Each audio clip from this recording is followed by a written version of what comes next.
So, as is often the case before the start of every English Premier League season, there is a big conversation every time about Manchester United.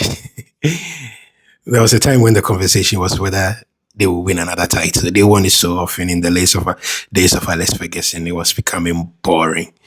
That's where a whole army of Abu developed. It's not ASU. It's not all supporters union. Then it was Abu. It was primarily all but United. These days, you don't need to be all but United. You just need to sit back and watch them struggle consistently. Last season was evidence of that feeling, finishing as low as they finished. Never a sign of who Man United are. But could this season change? It may well change for a number of reasons. Amorim has been in charge of the club for 8 months when he took over from Eric Ten Hag. And he's gone extra this mile to try to prove that this summer is a fresh start. I mean, you can understand why he's doing that. He's got permission to send away the players he thought were problematic. Garnacho is no longer there.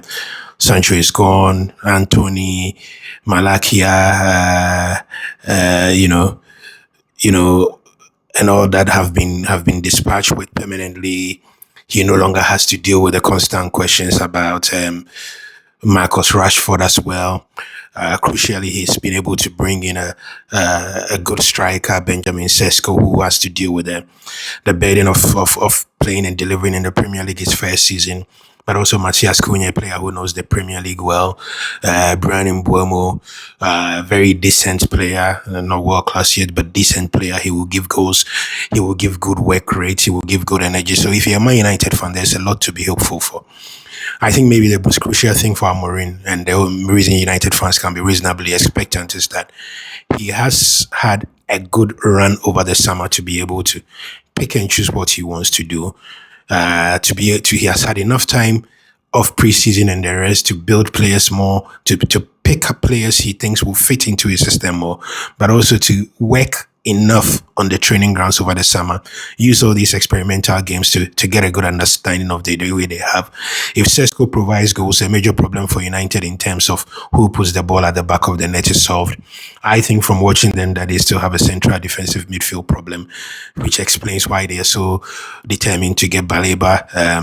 I think he's really good. I don't know where Brighton tend to get them from, but that will give them quite a lot of solidity in the middle of the park. Ugarte is not bad, but Ugarte is not it. So a lot of things. And then let's not forget they've not quite solved the goalkeeping problem, because I think Onana tends to be too prone to error and all that. But a lot of things have happened this season that should give United fans a lot of hope. I think that he's even changed the leadership structure of the team and put a lot more players in place so that all over the pitch there is a lot more. But if you also look last season on Man United season, they had a different mentality in big games. So they never were cow against Man City. They went all the way to the Europa League final and then they lost a bit badly. I think this season the lack of European football will work to their advantage. It means less games, less pressure, and everything. So I am expecting that whilst United will not necessarily finish in the top four this season, we will not be mocking them and we will not be making any jokes at their expense about a relegation battle.